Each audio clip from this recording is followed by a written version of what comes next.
الرحيم الحمد لله رب العالمين والصلاة والسلام على خير خلق الله أجمعين سيدنا ونبينا ومولانا محمد صلى الله عليه وسلم وعلى آله وصحبه أجمعين. سبحانك لا علم لنا إلا ما علمتنا إنك أنت العليم الحكيم. رب اشرح لي صدري ويسر لي أمري واحلل عقدة من لساني يفقهوا قولي. اللهم لا سهل إلا ما جعلته سهلا وأنت تجعل الحزن إذا شئت سهلا. أما بعد, Assalamu alaikum wa rahmatullahi wa barakatuh. Welcome again to another story, or the stories told by the Prophet Muhammad sallallahu alaihi wasallam. And today's topic, inshallah, will be the story of Prophet Musa and Khidr. It's quite a long story, and there are many blessings and many benefits that one can derive from the story, inshallah. So without further ado, let's go into the story. So narrated by Sa'id bin Jubair, and he says, I said to Ibn Abbas, Nauf al-Bakali claims that Moses, which is Nabi Musa, the companion of Al-Khidr, in this narration it says Al-Khidr, but there are different pronunciation of the name of Al-Khidr. Some say it's Khidr as well. So I'll use the word Khidr because that's what we used to. So when it says Al-Khidr, another way of pronouncing it is Al-Khidr. Was not the Moses or Nabi Musa of the children of Israel. Ibn Abbas said, the enemies of Allah, which is Nauf, told a lie. And he narrates this story. And he says, narrated by Ubay bin Ka'b, that he heard Allah's messenger saying, sallallahu alayhi wasallam, Moses got up to deliver a speech before the children of Israel, and he was asked, who is the most learned person among the people? Moses replied, I am the most learned. And this shows you, subhanAllah, the people were moved by what the Prophet Musa told to his people, and they thought that, look at this knowledge. This person had to be the most learned. And they wanted to know, is he someone learned, more learned than the Prophet Musa?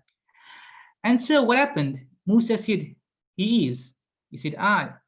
Then Allah admonished him, for he did not ascribe knowledge to Allah alone. So Nabi Musa had to say, Allah alam, Allah knows alone. So Nabi Musa was admonished by Allah subhanahu wa ta'ala, because there might be someone more learned than Nabi Musa. And Nabi Musa has all right to say this, because Nabi Musa, he's a prophet of Allah.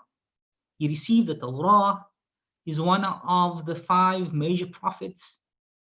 So Nabi Musa had right to say that he is the most learned, but yet Allah subhanahu wa ta'ala admonishes him and tells him that he had to ascribe it to Allah subhanahu wa ta'ala, because only Allah subhanahu wa ta'ala knows the unseen, and Allah subhanahu wa ta'ala has knowledge of all things. So Allah revealed to him, at the junction of the 2 seas there is a slave of ours who is more learned than you. Moses asked, O my Lord, how can I meet him? Allah said, take a fish and put it in a basket and set out. And where you will lose the fish, you'll find him. So Moses, Nabi Musa, took a fish and put it in a basket, and the fish is dead. Set out along with his boy servant Yusha bin Nun, till they reach a rock on which they both lay their heads and slept. The fish moved vigorously in the basket and got out of it and fell into the sea, and there it took its way through the sea straight as in a tunnel. So what we are seeing here, this is a miracle of Allah subhanahu wa ta'ala. So you find Nabi Musa. Nabi Musa asked Allah subhanahu wa ta'ala, about this person. So it shows you Nabi Musa, his character, he wants to learn more. So you asked Allah subhanahu wa ta'ala, and Allah subhanahu wa ta'ala told him that there is a person, and this person is found at this junction of the 2 seas. So he had to now journey to that place. And so Nabi Musa is actually going on a journey to seek knowledge. And scholars have said, as Bukhari has said as well, that the first human being to actually go out and to journey for knowledge is Nabi Musa alayhi salatu wasalam.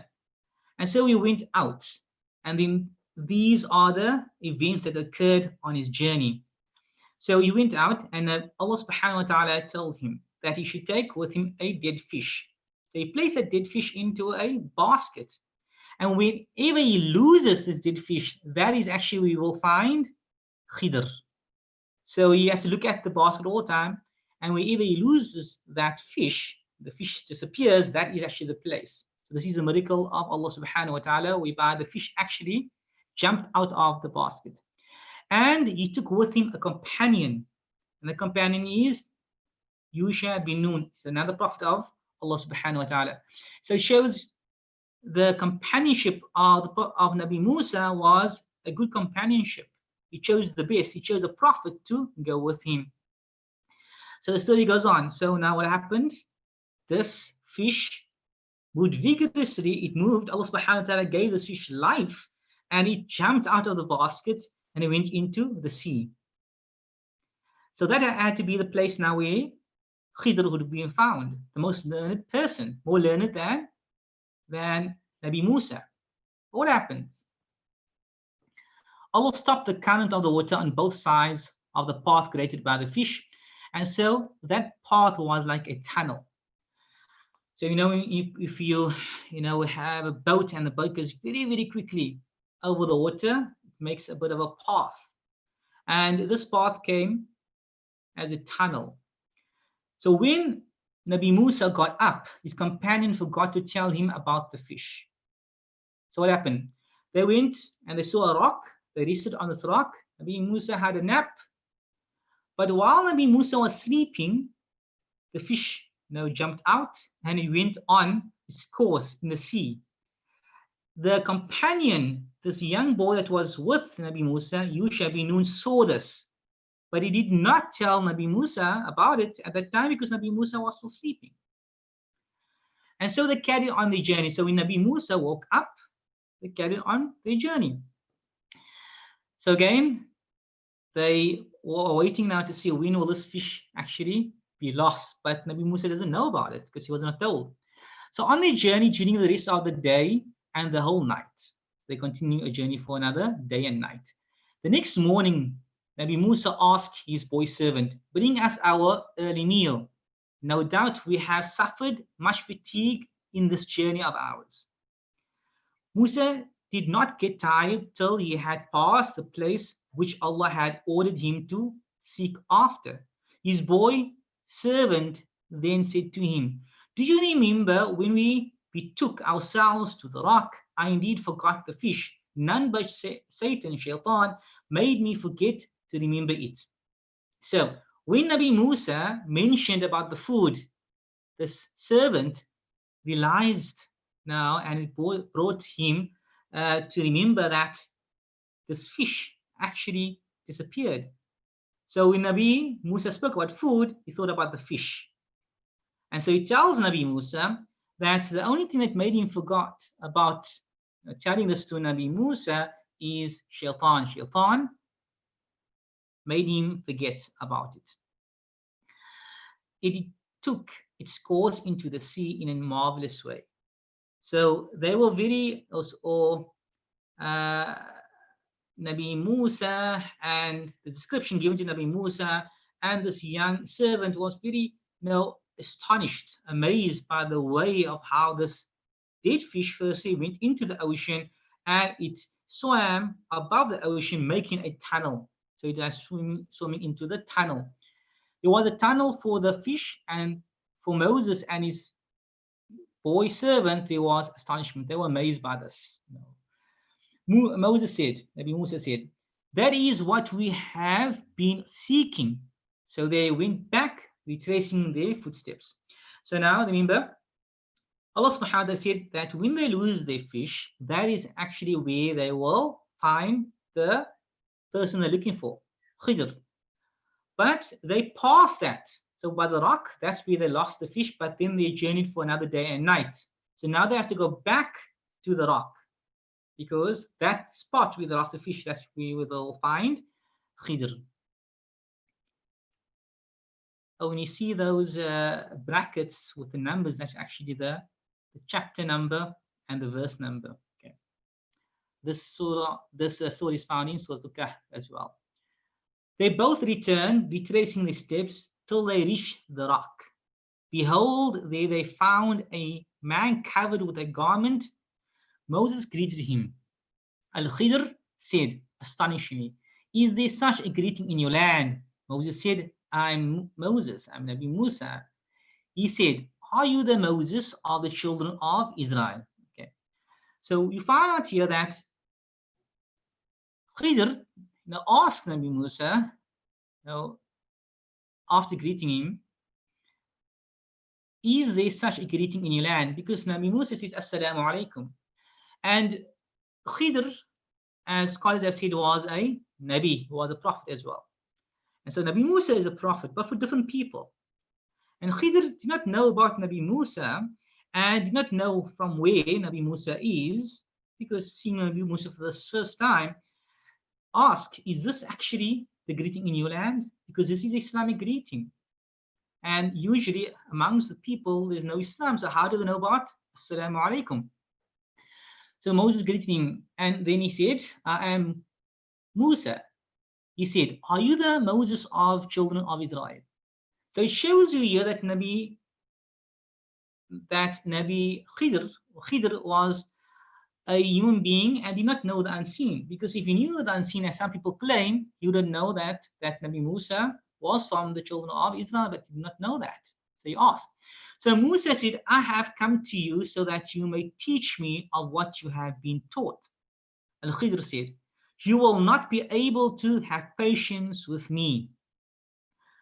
O Musa, I have some of Allah's knowledge which He has bestowed upon me, but you do not know it.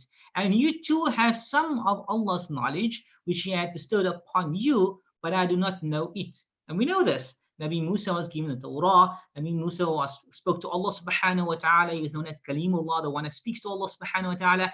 So Nabi Musa has knowledge, but Khidr as well has a knowledge. So both of them have knowledge, but Khidr might have a knowledge that Nabi Musa does not have, and Nabi Musa might have a knowledge that Khidr do not know about. So Nabi Musa said, Allah willing, you will find me patient and I will not disobey you in anything. So we're seeing now this conversation between a student and the teacher. And one of the benefits, as we will do inshallah, about the etiquette of seeking knowledge, we will find this in the whole story of Nabi Musa and Khidr.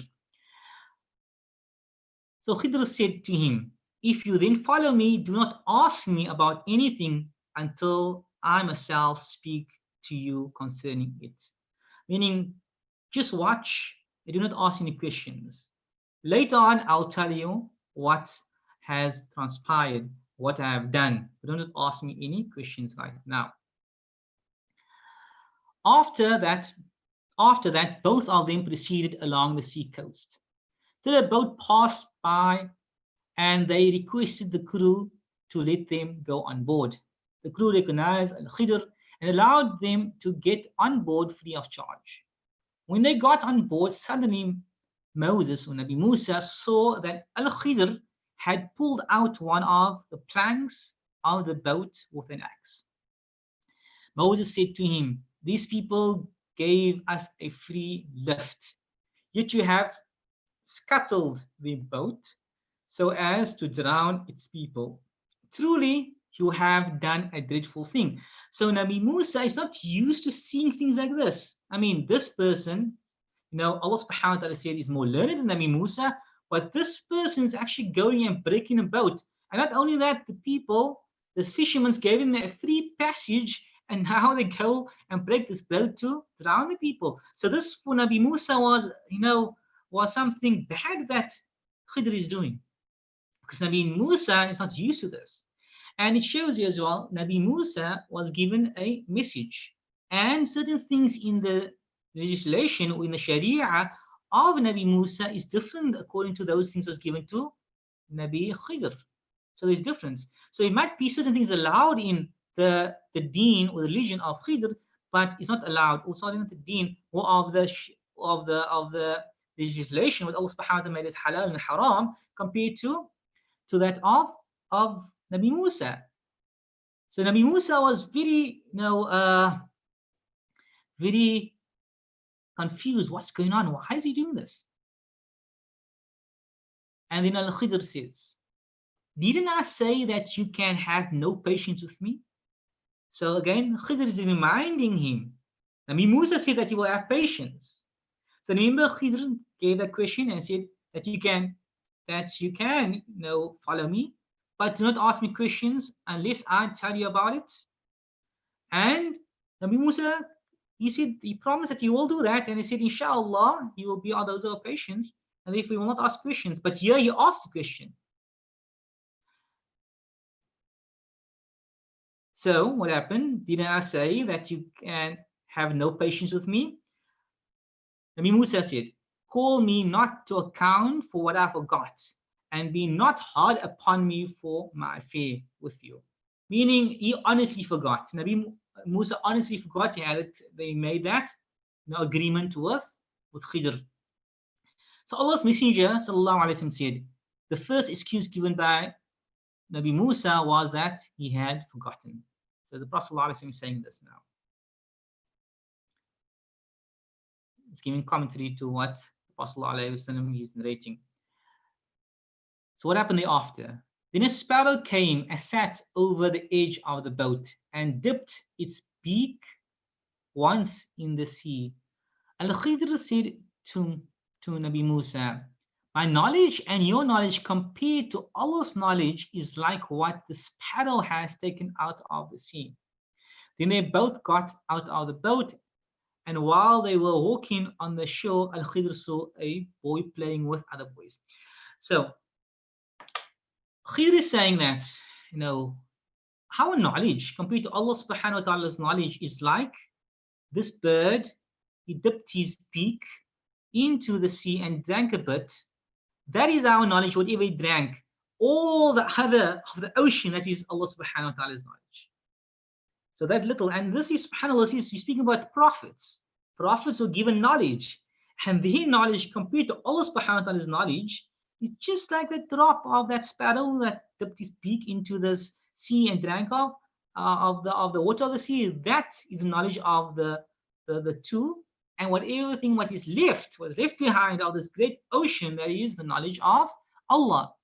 So it's like the Khidr is telling him, like, whatever I do, this is from Allah, and Allah has more knowledge than what we think. We see the apparent, but Allah subhanahu wa ta'ala knows the future. So then both got out of the boat. And while they were walking on the sea shore, Al-Khidr saw a boy playing with other boys. Al-Khidr got hold of the head of that boy and pulled it out with his hand and killed him. So now I find this is very bad.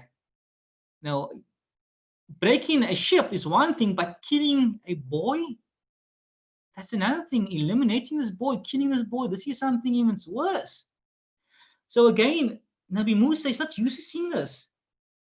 It might be in his legislation that he got from Allah that you can't kill people, innocent people. And here this Khidr comes and he kills. Musa said, have you killed an innocent soul or has killed nobody? Truly you have done an illegal thing. This is not allowed for us to do that. You can't just kill anyone. He said, didn't I tell you that you have no patience with me? And then the sub-narrator said, the second blame was stronger than the first one. So meaning it was more severe by saying this. Do not listen to me. Nabi Musa said, if I ask you about anything after this, keep me not in your company. You have received an excuse from me. Meaning, if I ask you about anything again, then we can part our ways. And Nabi Musa see this, might have been, he see this out of frustration. He couldn't see this happening anymore. Nabi Musa was that kind of, individual. He had that kind of a character that he saw something and he acted upon that. He couldn't hold back. And you see, all the prophets have different type of personalities. And Nabi Musa wasn't someone who used to hold back. He wasn't that kind of person. He used to act upon it. He wanted to do things for Allah subhanahu wa ta'ala's sake. He saw and he acted upon it. And now he had to keep back seeing someone, being killed in front of him. So he thought, if he had to speak again. He will speak and then you'll just part ways. Then they both proceeded until they came to the inhabitants of a town. They asked them food, but they refused to entertain them, meaning they didn't want to take them in to give them any food. In that town, they found that there was a wall on the point of falling down. Al-Khidr set it up straight with his own hands. So Khidr took it and to make it straight again. Nabi Musa said, "These are people to whom we came, but they neither fed us nor received us as guests. If you had wished, you could surely have extracted some recompense for it. Meaning you could have asked him for something for what you have done, from searching in the hall." And it shows Nabi Musa was a bit hungry at this time and frustrated, and therefore he just said these things. You see these words. And again, he's questioning now what Khidr has done. And he told and he made a promise. And this is what Khidr says. This is the parting point between me and you. Meaning that you said that if you ask me again, then we will part. And so this is the parting point. You asked me, and therefore we're going to split now. That is the interpretation of those things over which you were unable to hold patience. And now this is actually the ayah. And it says, and it speaks about what has happened now. As for the ship, it belongs to the poor people working at sea. So I intended to cause defect in it, as there was after them a king who seized every good ship by force.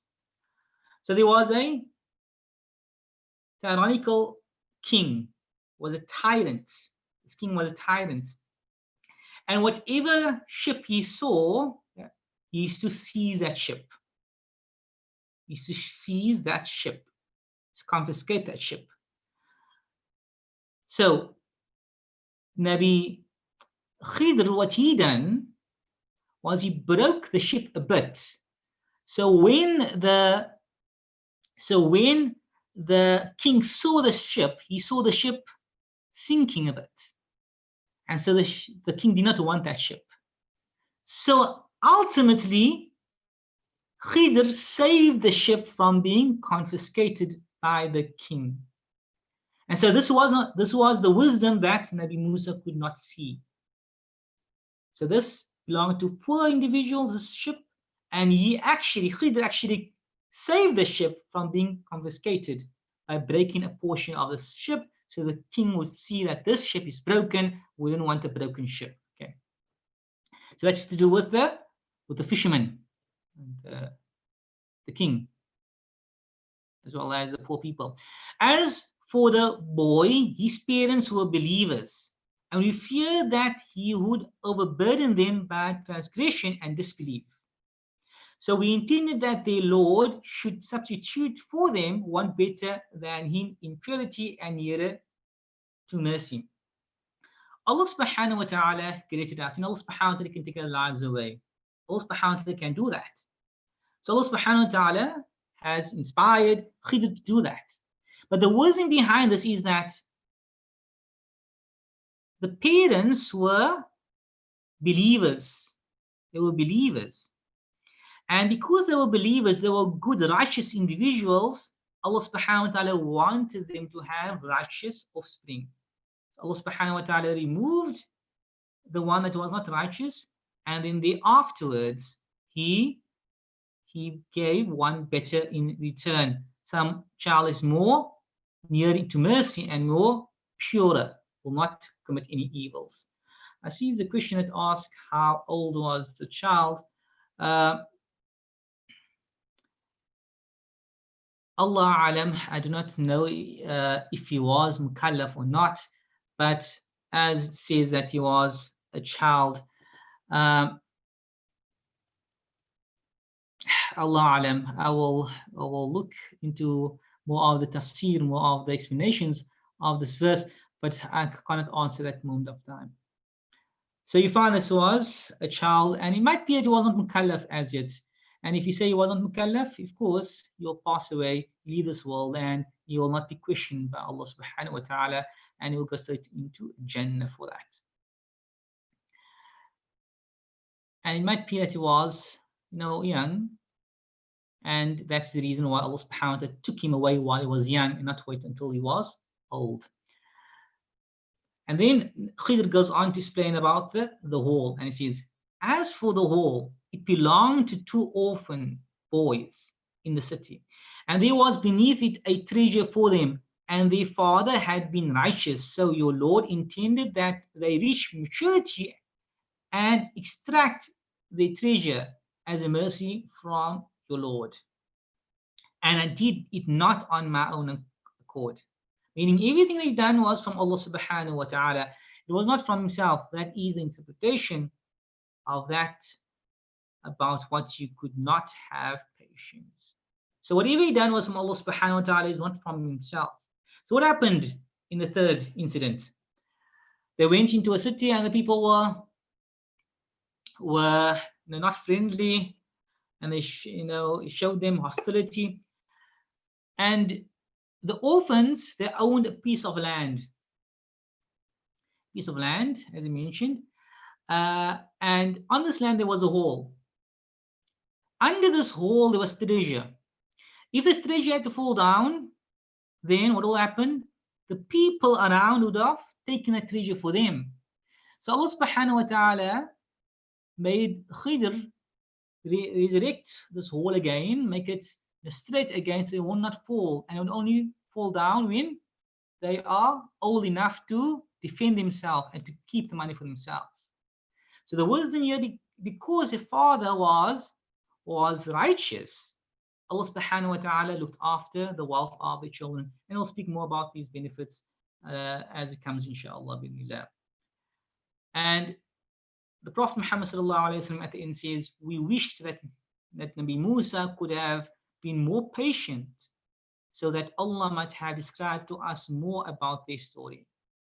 Because Nabi Musa was not patient, he could not control himself when he saw these things happening. He was too fast to say that if I say this again, we have to split. And he split it, and Nabi Muhammad sallallahu alaihi wasallam said, if he had to have more patience and did not speak or ask questions, then he would have journeyed with Khidr for a longer time period, and then he would have benefited from the different incidents that Khidr would have done or have been in. So this shows you again that the importance of patience when seeking knowledge. So benefits derived from this hadith: etiquette of seeking knowledge. So we'll speak about etiquette of seeking knowledge because Nabi Musa was seeking knowledge, and his etiquette in seeking his knowledge. Benefits derived from this hadith: number 1, one should never be impressed with oneself, no matter how much knowledge one has. Attribute all knowledge to Allah. One should say Allah knows alone. So Nabi Musa, when asked who is the most learned, he said that he is. So he was knowledgeable, yes, he was a Nabi, he spoke to Allah subhanahu wa ta'ala, but he had to say, as Khalid said, Allah alam, because he doesn't know the unseen. He thought to himself that. As Allah subhanahu wa ta'ala says in the Quran, above every man of knowledge, there is someone more knowledgeable. We can never have all the knowledge. There will always be someone more knowledgeable. And Allah subhanahu wa ta'ala is the most knowledgeable about everything. But there will always be someone more knowledgeable. Nabi Musa thought he was the most knowledgeable, but there will always be someone more knowledgeable. And what this teaches us, one should always remain humble. The knowledge you have, don't think that you have this knowledge, now you can show off about the knowledge that you have, and have pride. No, you should be humble. As it said, be like a fruit tree. The more fruit it bears, the lower its branches lies. So be like a fruit tree. The more knowledge you have, the more humble you become. And the more knowledge you have, the more you know, that the less you know. The more you know, you find out the more you do not know. As you open up the different subjects, You go into the wealth of knowledge and you see, but there's so much to know about this, and how much little do I know. Benefits derived from this hadith number 2, virtues of striving to acquire knowledge. Evidence. When Prophet Musa heard that someone had more knowledge than him, he quickly went out to seek knowledge. So, as you mentioned before, as you see at the end there, Imam Bukhari said this is the first time in human history that someone traveled for the sake of seeking knowledge. So it's actually a virtuous action. You're following the footsteps of Nabi Musa to go out to seek and acquire knowledge. The hadith. The Prophet Muhammad said, whoever takes a path upon which to obtain knowledge, Allah makes that the path to paradise easy for him. So there's not a virtue in going out to seek knowledge. Benefits derived from this hadith number 3. A person should be keen on acquiring knowledge from the scholars.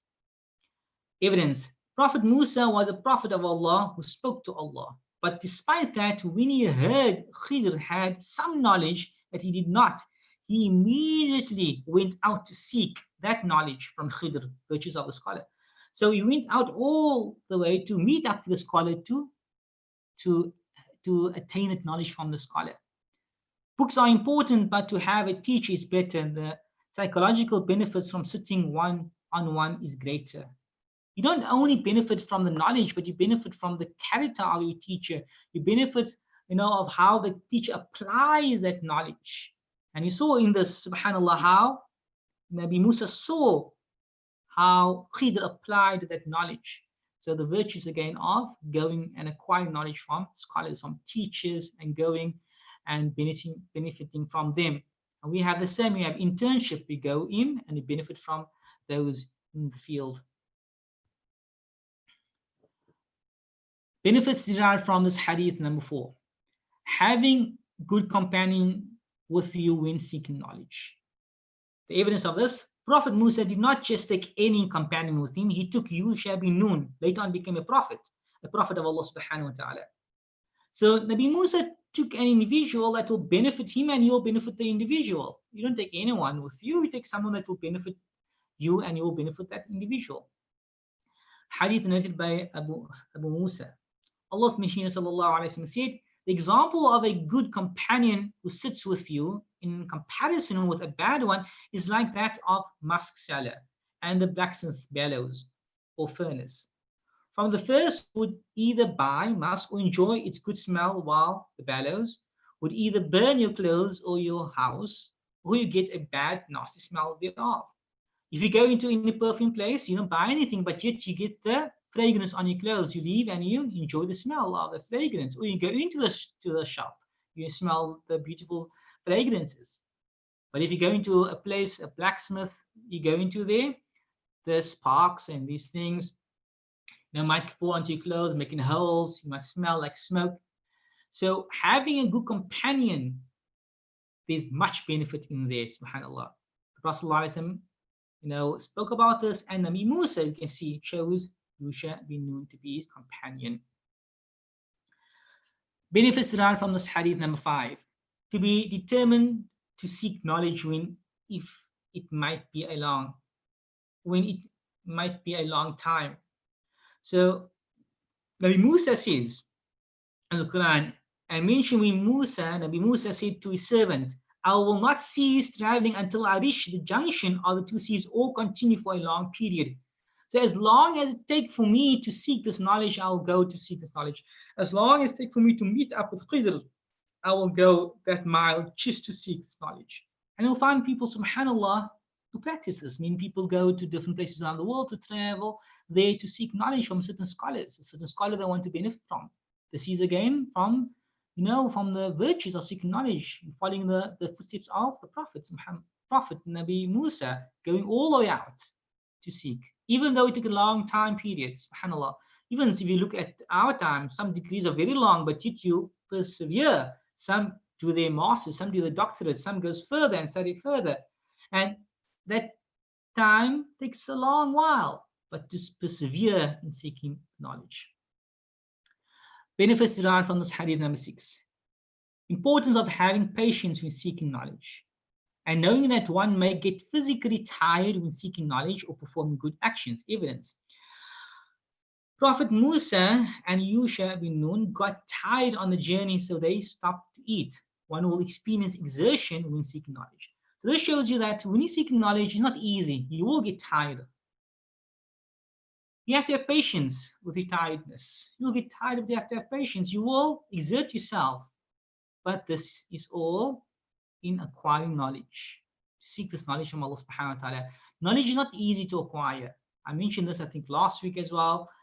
When we spoke about the first words being revealed, the first word being revealed is Iqra, read.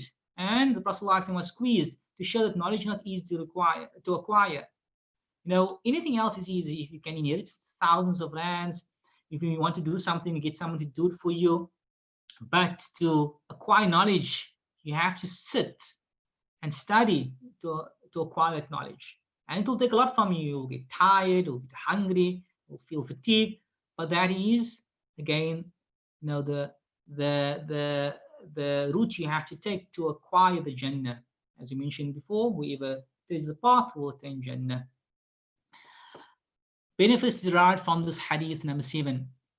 We should make excuses for our brothers and sisters when seeking knowledge. We shouldn't be from people who always blame others, but we should work to rectify the mistakes. It is from good character to forgive. Evidence. Yusha forgot about the fish when he took off, but Prophet Musa didn't blame Yusha, nor did he become angry at him. We don't hear about that. He knew that people make mistakes, people, forget now and then. And so you need not blame that. And Allah subhanahu wa ta'ala says in the Quran, and let them pardon and overlook.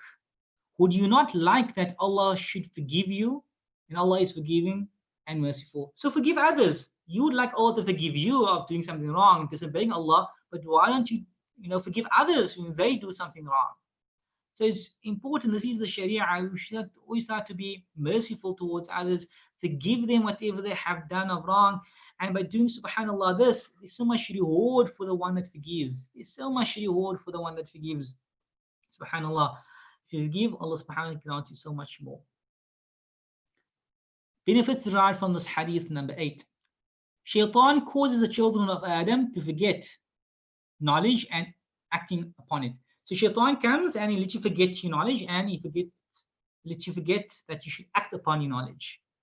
A lot of times you know what is halal, a lot of times you know what is haram, but do we actually act upon that knowledge? Do we stay away from what we know it is haram? Do we actually do what Allah subhanahu wa ta'ala commands of us to do? We have the knowledge about it, but do we act upon it? The Shaitan comes in and he says, don't do that, it's okay, you don't need to do that, you can make tawbah later on. So Shaitan comes in and he plays with you. So evidence, both Prophet Musa and Yusha forgot about the fish. Shaitan made them forget. And some scholars have said both of them forgot. Some have said that Yusha bin Nun forgot. But the whole thing is that they forgot about this fish. The narration we done was that Yusha bin Nun forgot about the fish. And who done that? Shaitan. Shaitan did not want them maybe to meet Khidr, the most learned person that Allah subhanahu wa ta'ala said is more learned than Nabi Musa. Shaitan can come into your mind and let you forget these things. So always seek refuge in Allah and remember Allah when seeking knowledge. Allah says, verily those who fear Allah, when an evil thought comes to them from Shaitan, they remember Allah. So always remember Allah subhanahu wa ta'ala, then Shaitan will flee away from you. Benefits derived from this hadith number 9.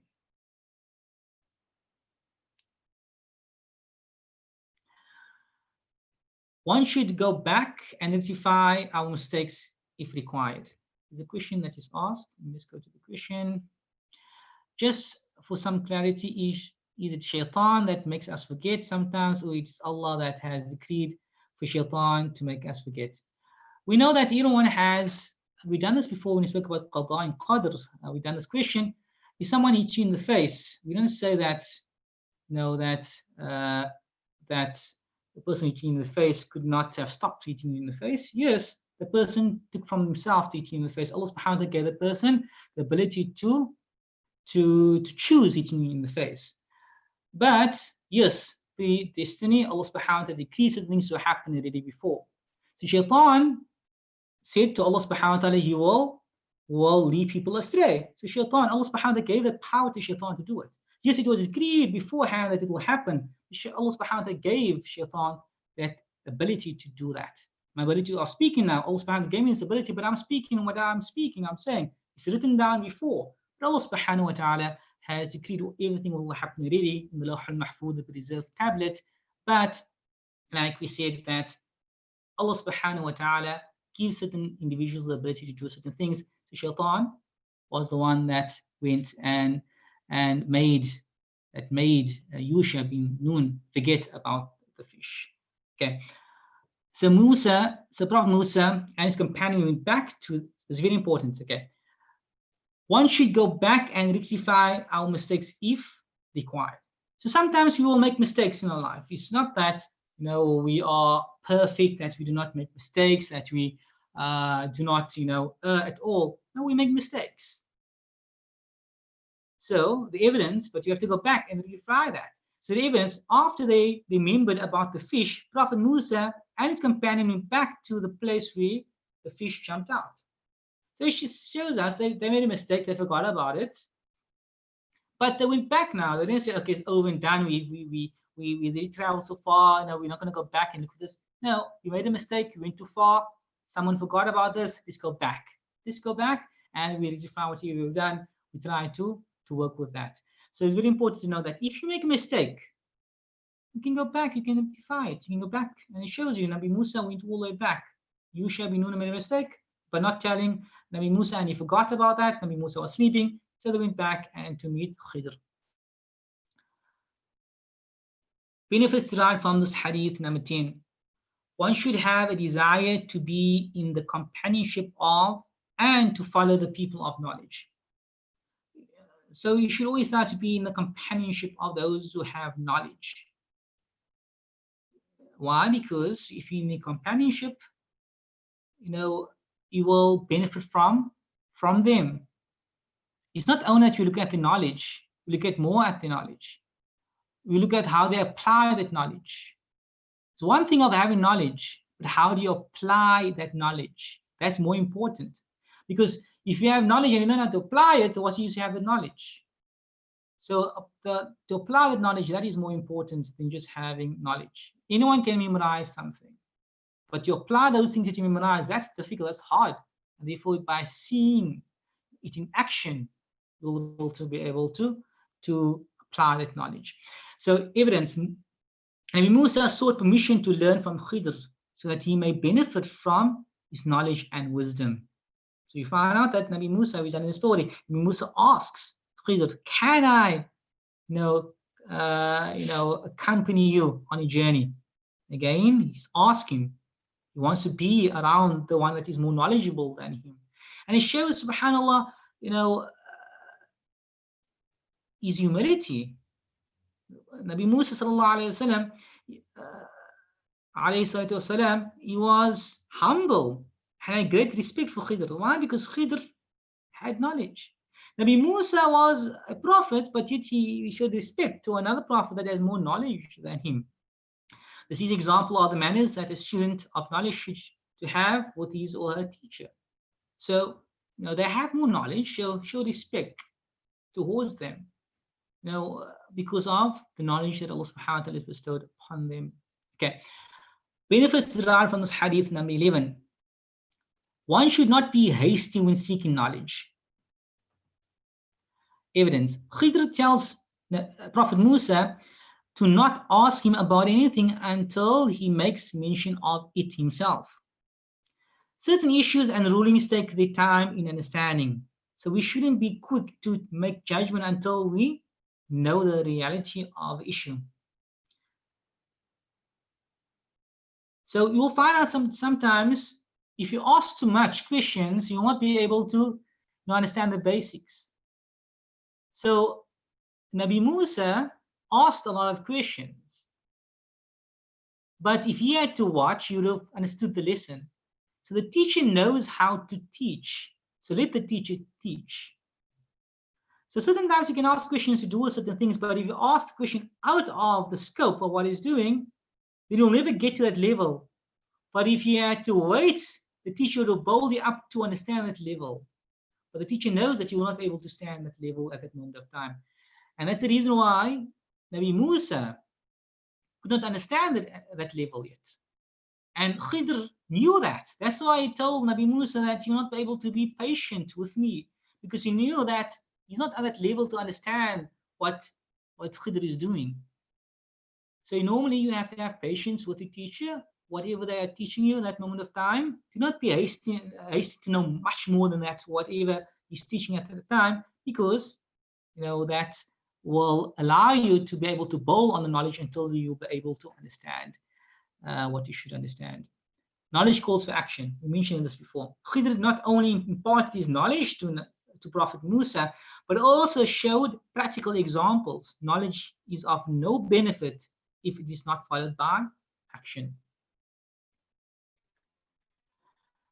So now we're moving on to the benefits derived from the first incident, the companions of the ship. So the fishermen. So what benefits can we benefit from that? So far we've done the journey of knowledge. Now we're moving on to the incidents. Okay. Benefits derived from this hadith number 12.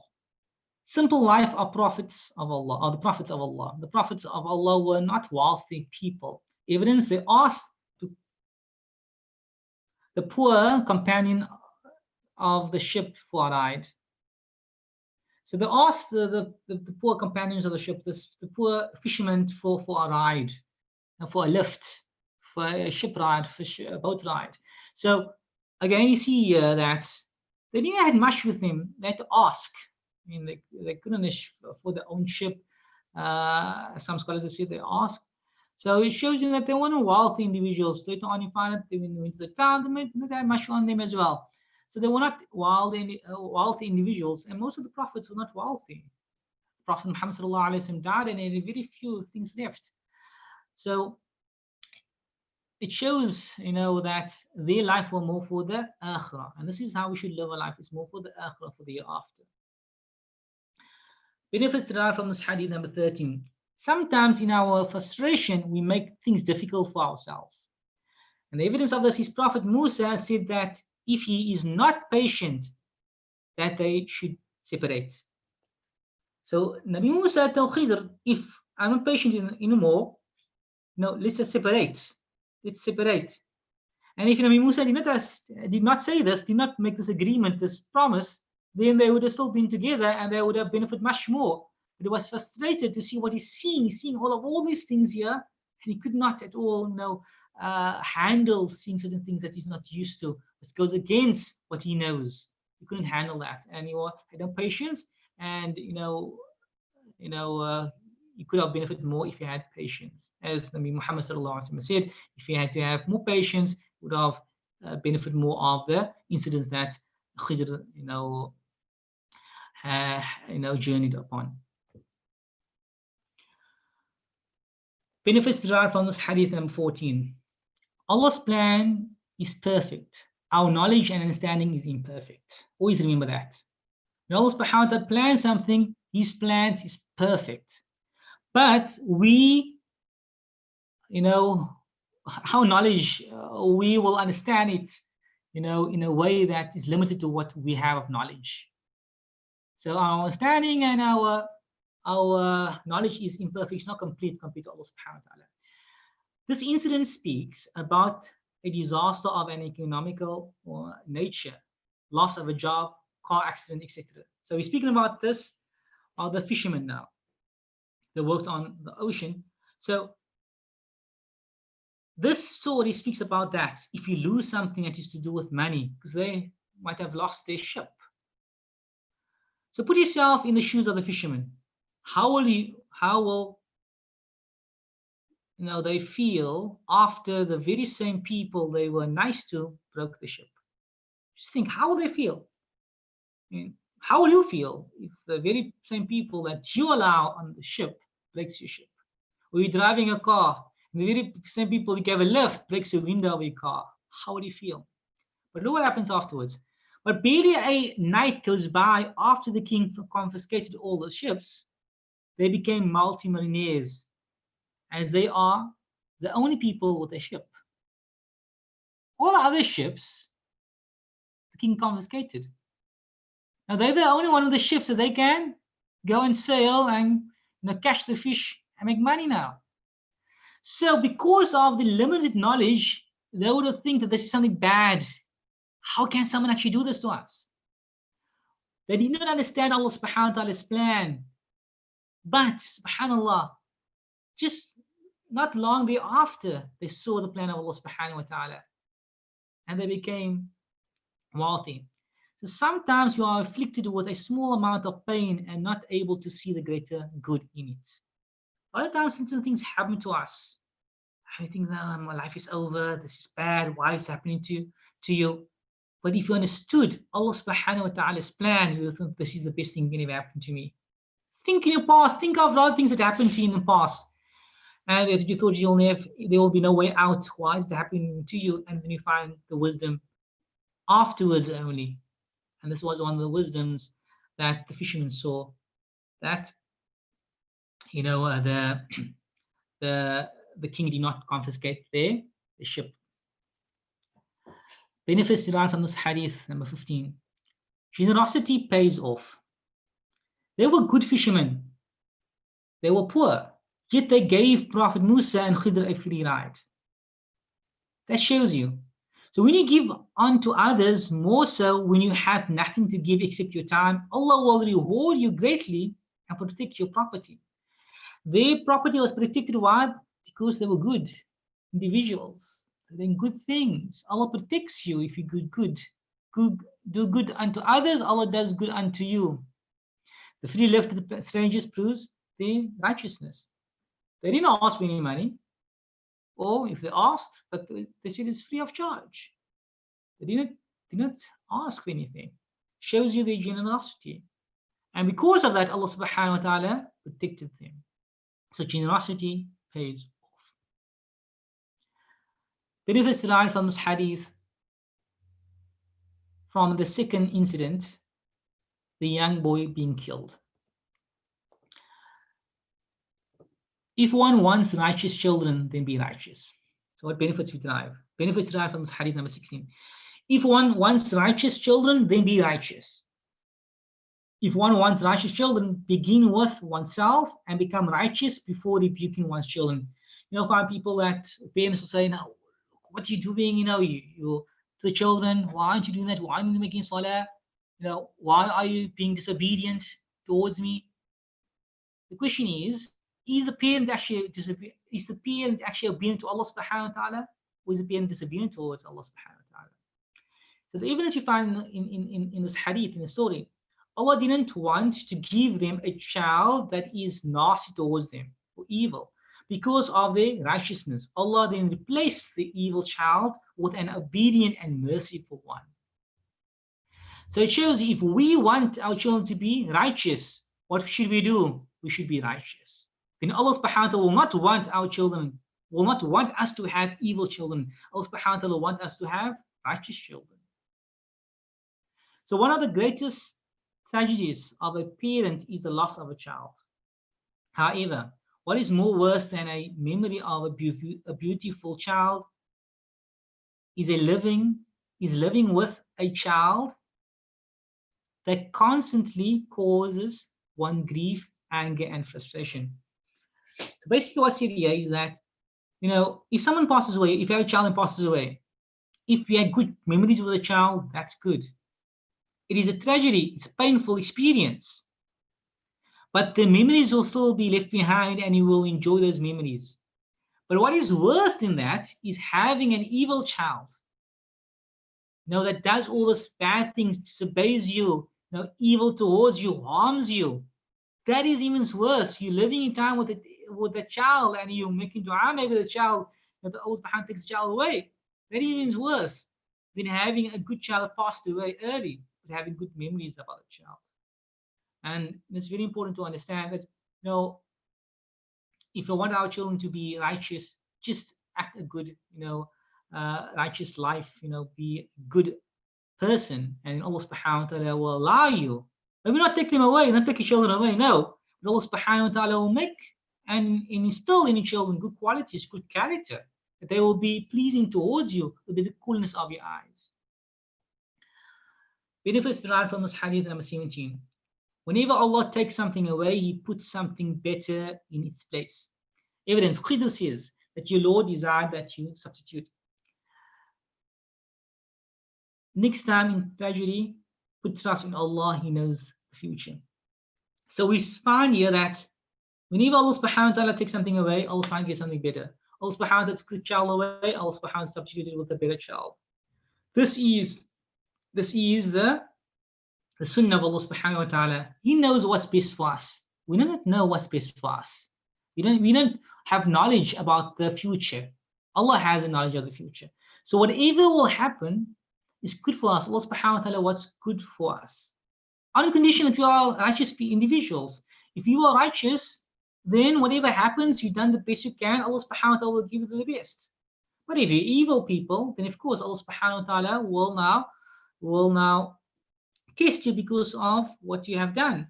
But if you are a righteous person, then know whatever happens, get full faith in Allah subhanahu wa ta'ala, and you Allah subhanahu wa ta'ala will be there for you, then know that whatever comes, whatever happens is the best that can happen to you. Benefits derived from the third incident, the orphans. Benefits derived from this hadith number 18. Respond to evil with good. Evidence. Even though the townspeople were hospitable towards them, they were not hospitable, they were evil towards them, Khidr still went on to bowl the walls straight. So they were hostile towards them. They did not, give them any food. They did not at all in any way, show kindness towards them. But yet Khidr went and he erected the wall again. He actually took his hand and pushed the wall straight again. And that was a moment where Musa said that you done this for them, you can at least ask them for something. So it shows you that Khidr done this and he had nothing in return for doing it, even though they were nasty towards him. So the Quran says, and not equal are the good deeds and the bad. Repel evil by that deed which is better. So if someone comes to you and the evil, always keep something that is better. And thereupon the one whom between you and him is enmity will become as though he was a devoted friend. Subhanallah. People that are your enemies, if you treat them with goodness and kindness, they might be the most beloved to you and they might be good friends. Subhanallah. So if something does bad to you, just smile and say, may Allah guide you and me. Just smile and say, Jazakallah khairan. Have a good face, and they may change, subhanallah.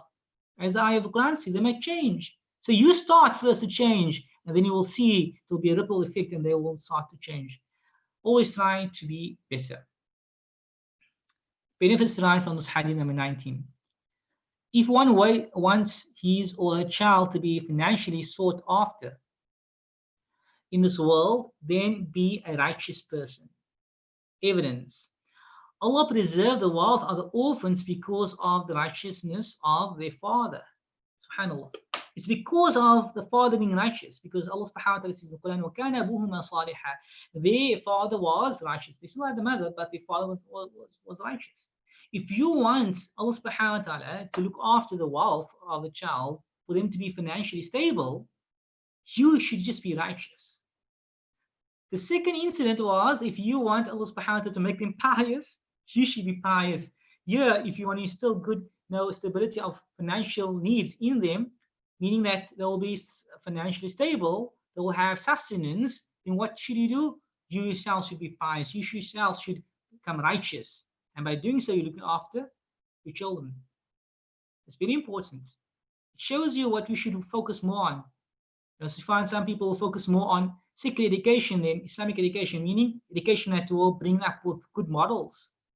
So by instilling good qualities, good character in someone, and being righteous and being close to Allah subhanahu wa ta'ala, that may be the reason why your children will actually be safeguarded and protected by Allah subhanahu wa ta'ala, meaning that they will have means to sustain themselves.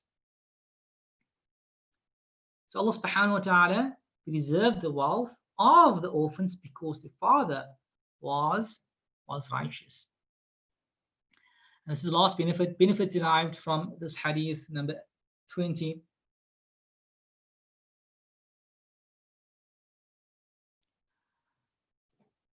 Always have good thoughts of Allah in His plans.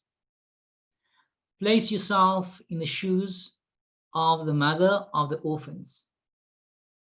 She might have been crying and making dua for Allah to grant her and her children sustenance.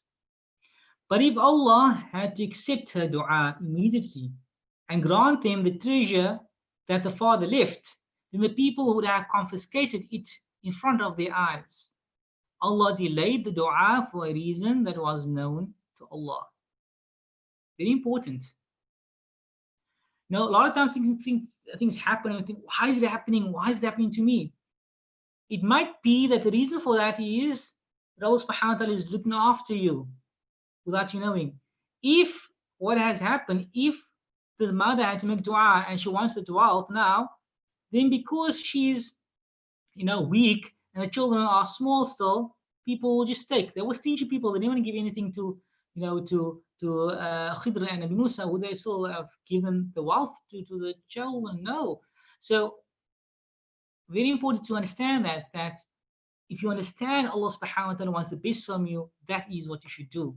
Make dua, yes. Always make dua, but know that when you make dua, Allah subhanahu wa ta'ala may delay that dua for something better for you. If you had to ask this mother about this, she would say she would actually want the money now. She was in need of the money maybe now. She have orphans. But what would be better for her? It's actually better for her to delay the money. Why? Because then they will actually have the money. Then you have the money and it will be confiscated from them or be stolen from them because they are not strong enough to claim that money. So it's very important to understand that a believer is always optimistic in Allah subhanahu wa ta'ala. Always think best of Allah. Always know that Allah subhanahu wa ta'ala wants the best for him from you. No matter what your struggles are, think the best of Allah. And inshallah, it's the end of the talk. Is there any questions? Let me just read here. I was asked to speak about Black Lives Matter.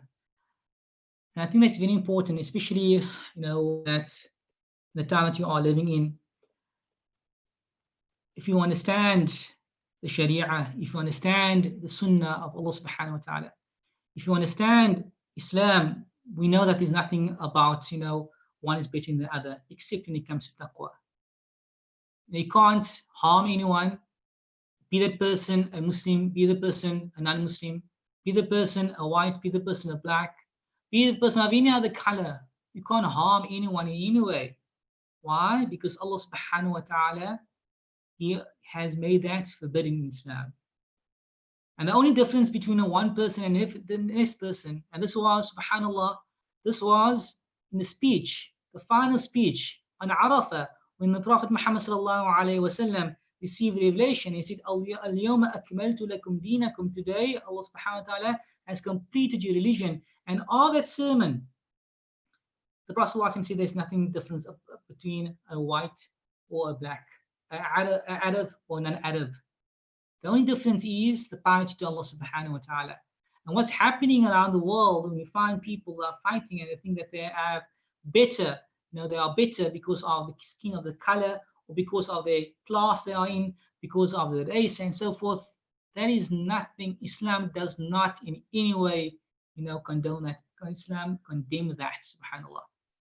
Whatever the person might be, show kindness towards that person. That is Islam. Show, mercy towards something. That is Islam. So far, we spoke so many of the hadith that speaks about the mercy. We find an individual that was a prostitute, yet that person entered into Jannah just because of being merciful to an animal. How would it be for us then to be merciful towards human beings? How will it be for us then to be merciful to those around us? And sometimes you find people are close to us, they are the ones that actually harming us. We should try again in this hadith too, in a way to show that evil and to repel that evil with kindness. We should try to be more kind towards them, more merciful towards them, for them to see the mercy of Allah subhanahu wa ta'ala, for them to change their lives around. And it's not a time for us to rebel, but it's a time for us to understand, to reflect, and to convey over the message of Islam, to convey over the message of peace, to convey over the message of being better in a way of showing kindness rather than showing hatred towards others just because you don't see eye to eye, just because you might have different skin color, just because you might be of a different country, different continent. Does not matter in the sight of Allah subhanahu wa ta'ala.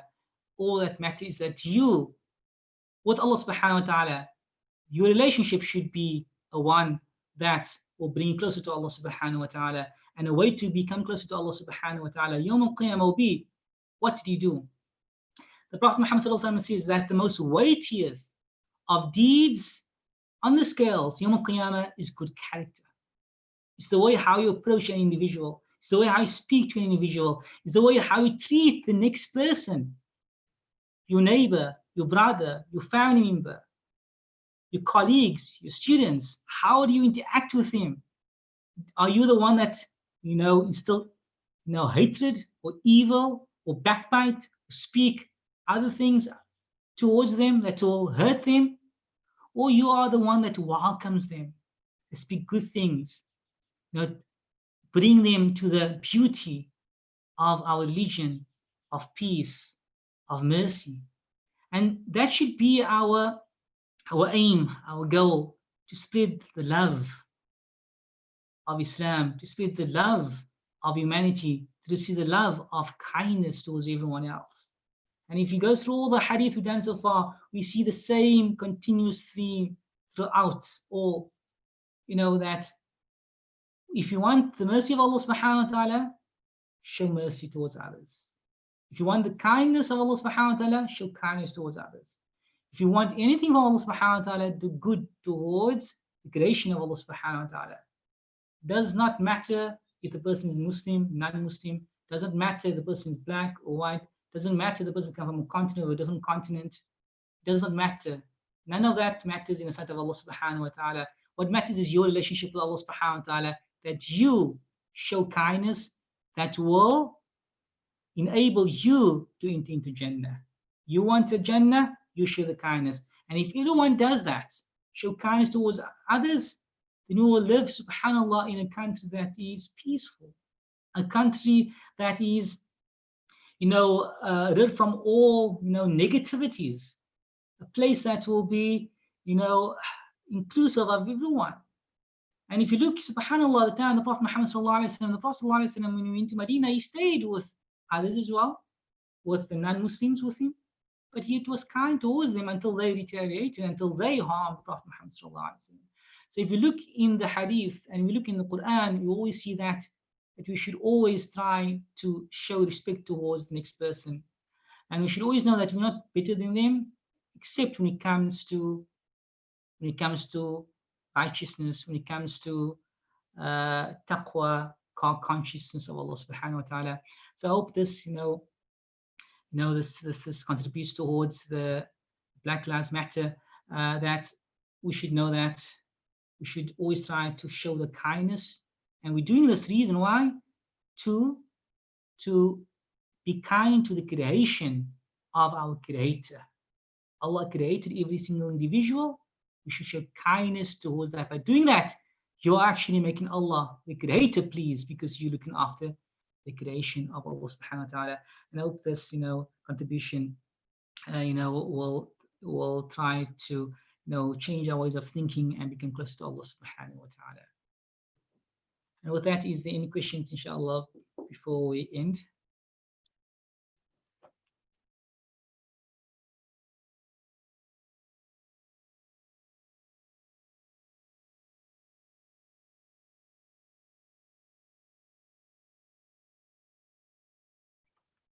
There's no questions. If there's no question, inshallah, I will hand it over to Ilyas, inshallah, to do the closing. Wa alaikum assalam wa rahmatullahi wa barakatuh. Bismillah ar-Rahman ar-Rahim. We say Jazakallah khairan to Sheikh Khalid once again for a really inspiring talk, and especially bringing the contemporary issues and giving us a better perspective on them. And that's why I think we must always remember that whatever happens in our lives, there is always a connection to Islam. And we must never separate our events that happen in our lives and detach those events from Islam. Everything is linked to Islam in some way or another. So therefore, our ultimate source of guidance must be our Prophet ﷺ, and of course the Quran. You'll see I've shared the link to this talk on YouTube, and this is for people that maybe came late, or if you know any friends who you think might benefit from this talk. And of course, all the other talks are also on our YouTube channel. There's about 9 or 10 of them now, so there's a great range of things. So if you know people that would like to maybe miss some of the talks, please share it with them. And we also encourage you to give us feedback if you have any ideas of how we can improve, or any other issues that you think would be very important for us as an MSA to talk about. Because ultimately, you know, as MSA, our goal is to create a space for all of us to become closer to Allah. And that's why we welcome any suggestions of how we can help foster that space and that community. So thank you for coming. I hope that you enjoyed the talk. Barakallahu feekum wa afu minkum. Assalamu alaikum wa rahmatullahi wa barakatuh.